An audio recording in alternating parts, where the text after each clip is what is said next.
Happy Tuesday evening. This is HogvilleNET YouTube Live. I'm Kevin McPherson coming live to you from the Paycom Center in Oklahoma City. I'll be covering in the media section here, covering the Oklahoma City Thunder versus the Denver Nuggets Game 5 of the Western Conference semifinals.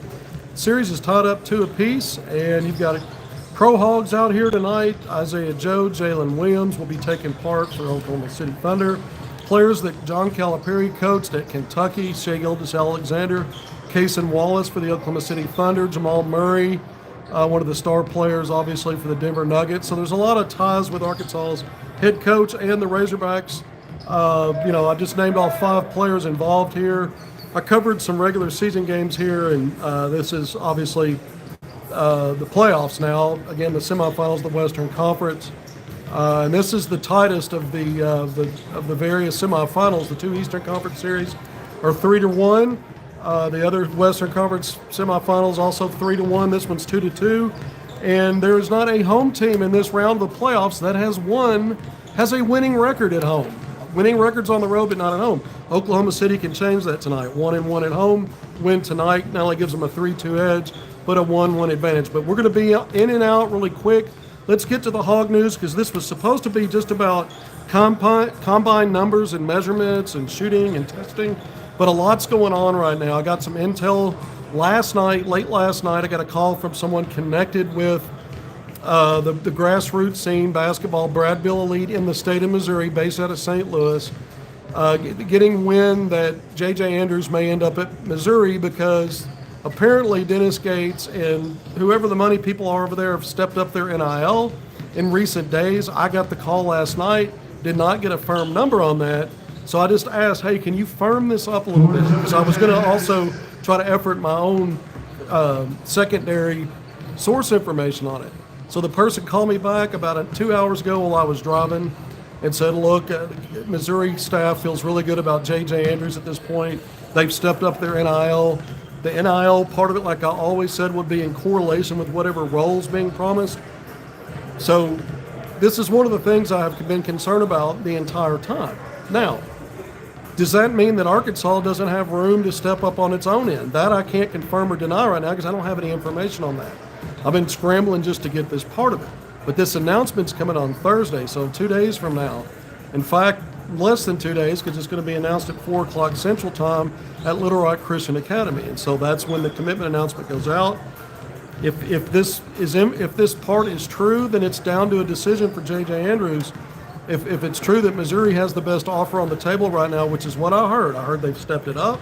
It's the strongest out there, and I was given no details on that other than this is coming through channels with Brad Bill Elite based out of Missouri. I'm sure there's connections with that organization and the Missouri Tigers somehow. I don't have all the dots to connect all that other than that's where it's apparently coming from.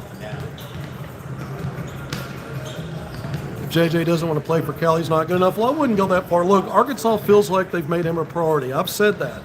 But that's always going to have limits. It's had limits with every recruit Calipari's pursued, especially in this NIL era since he's been at Arkansas. It's always come down to what are the valuation ranges? What's the high end of that? What's the ceiling on that?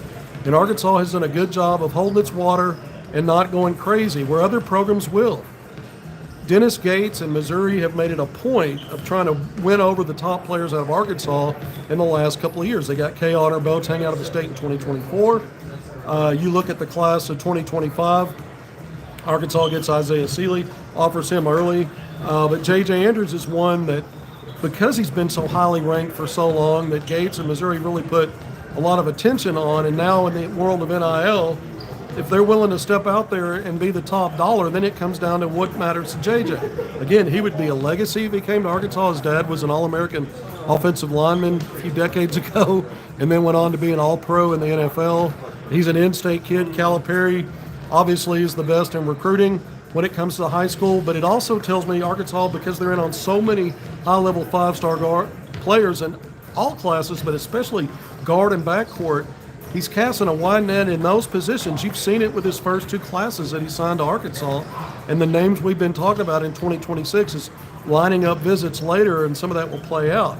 That's not to say that Arkansas is turning away from JJ. It's to say that they're not going to go crazy and go beyond what makes sense for their valuation. And so we'll see where this goes. I was feeling good because I hadn't heard any news like this. I always left it open to let's keep our eyes on it. I've always said I've not given any, prediction that JJ comes to Arkansas. Only a good feeling if all things are equal or close to it. Right now, it doesn't sound all that equal. So we'll see what happens in a couple of days. Someone else told me that one of the national recruiting analysts, Eric Bossy, when I called someone to inform them what I found out today while driving, they said, I haven't heard anything. Then they checked around and they saw somewhere where Eric Bossy of 247 Sports is indicating that he thinks Missouri may be the play here. So take it for what it's worth. I don't know about the crystal balls and all that. Haven't had time to check on that stuff. But right now, at best, I say this is 50-50 for Arkansas if it's that good going into Thursday. So we'll see if Arkansas, if this information's true, does Arkansas let go? Do they raise the ante? Where does this lead now in the next couple of days? I will be attending back in the 501 his announcement decision. I'll be at the ceremony, and so we'll find out soon enough when it becomes official. So that's the information on JJ. The other big news out of the combine before we get into some of this stuff, Boogie Fland, who appeared, went through the measurements either yesterday late or this morning, and the numbers came out. He measured at 6'2", which is what he was listed at college. You don't see that very often. Guys living up to their measurements. I'm looking down to the court out here at the Paycom Center, and Jalen Williams is in the left corner warming up with some three-point shots. He's had a hell of a series defending the Joker in this series. But Jay Will down on the court on one end, taking corner threes, just knocked one down. But Boogie Fland, he goes through the measurement 6'2". So, exactly what he measured, what Arkansas listed him at, 172.4 pounds. They listed him in college at 175, so close to it there. A 6'6" wingspan, not bad, +4 versus his height, and an 8'2" standing reach. So he went through the measurements. He was on the roster, on one of the rosters. We talked about it yesterday for the competition, the Combine 5-on-5 that begins tomorrow. But apparently he didn't go through shooting drills today. At least I didn't see any numbers for him. What I did see was Jonathan Givony of ESPN Draft Express put a tweet out a little over an hour ago. I was getting settled in, getting my parking done, going through security and all that to get in the building. So I missed all of that and saw it a little bit later once I got in. Then I had a segment on Drive Time Sports and just wrapped that up.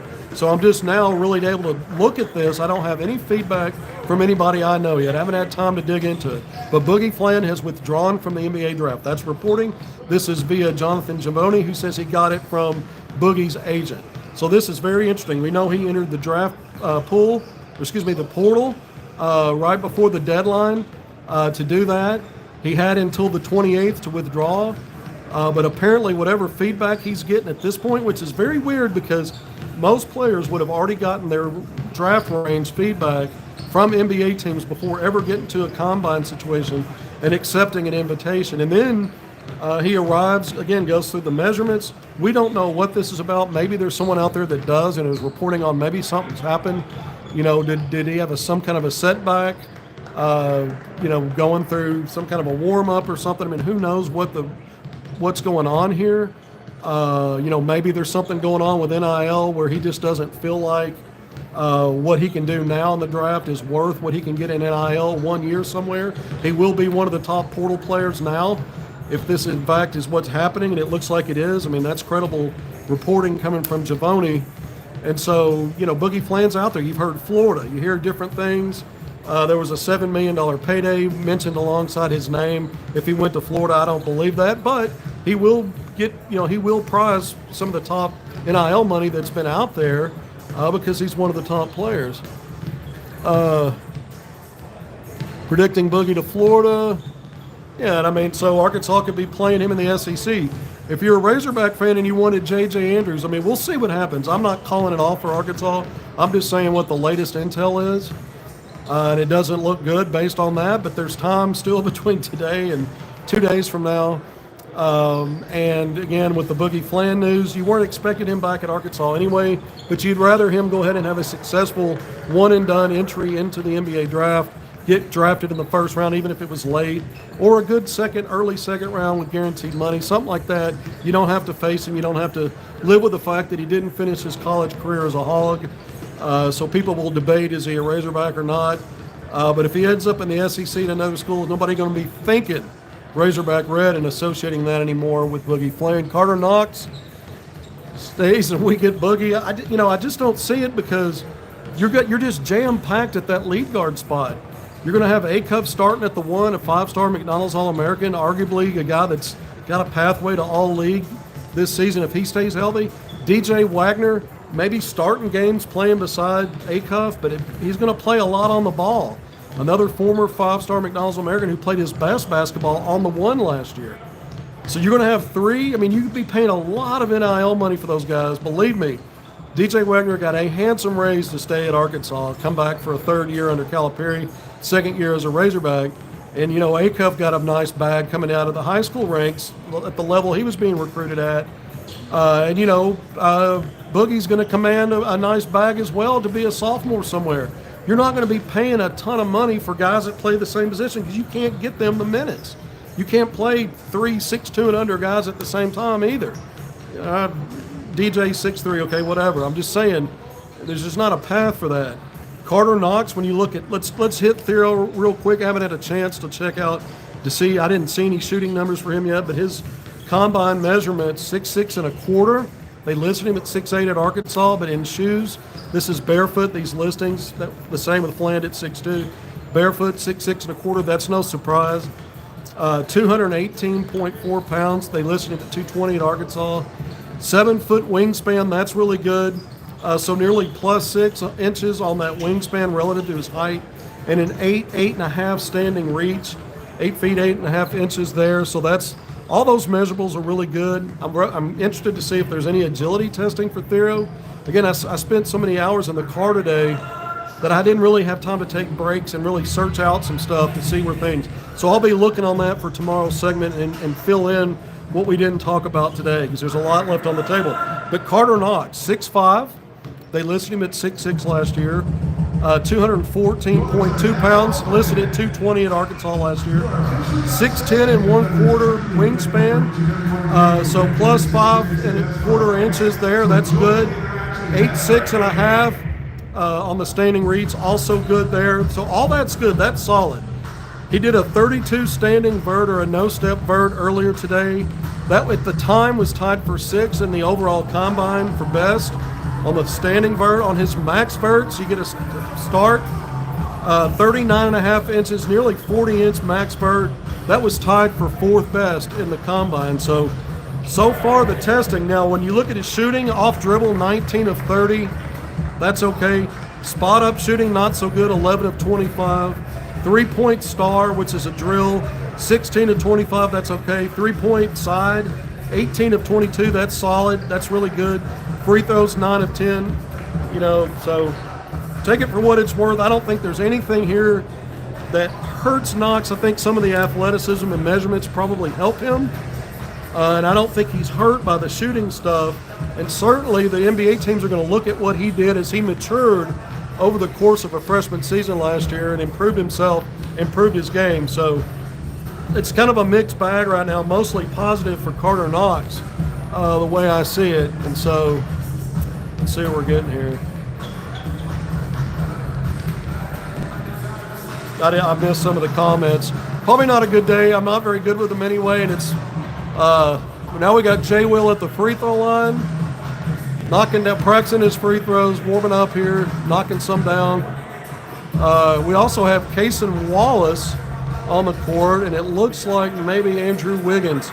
So several of the Thunder's second-tier bench role players and their second unit out here warming up right now. They'll rotate some of this stuff, be different guys out here. Show up the OC court. Yeah, I'm going to go down here in a little bit, see if Cal shows up. Show us the OKC court. I guess I can do that. Let's see if this works for us.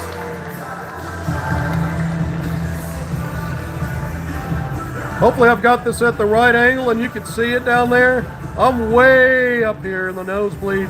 There's 2 media sections up here. So you see, if you can see, that's Jay Will at the free throw line. Not sure if that worked for anybody or not, but I tried. Damn it, I gave it my best. I hope that worked for you.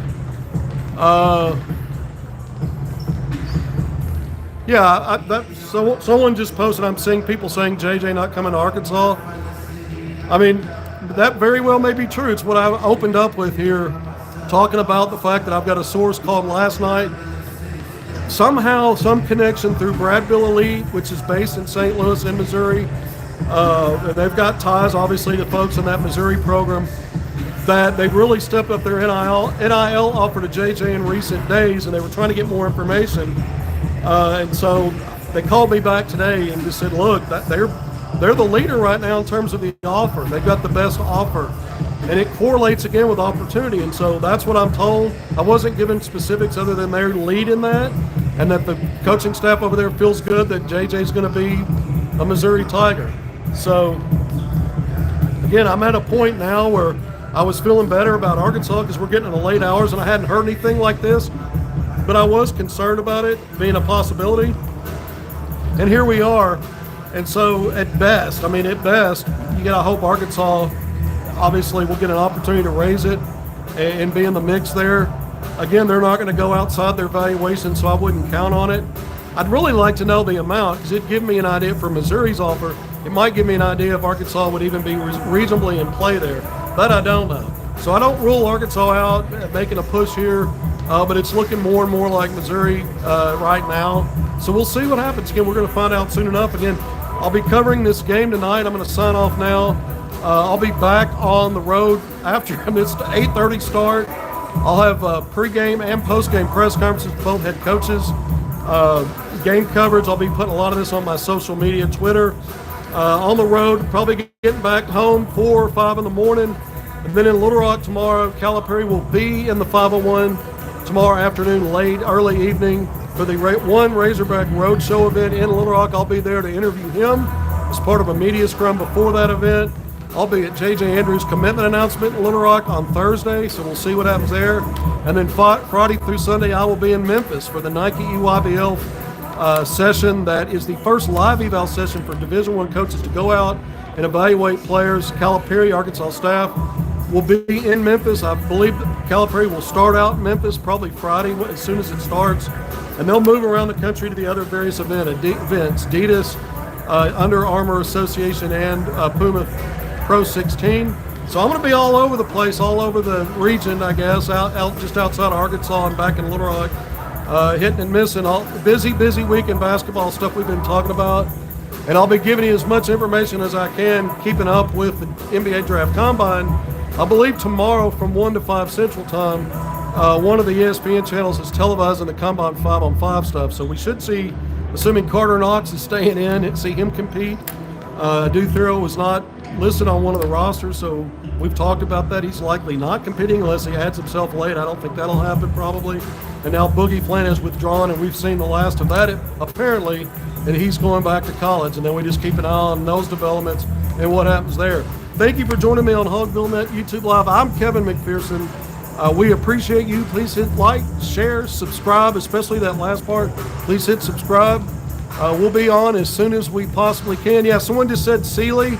I talked to someone on the drive over here that worked him out last night in Springdale and some other players and had a really good report on his workout. And so Isaiah Sealy getting ready, trying to get his game together, putting time in the gym.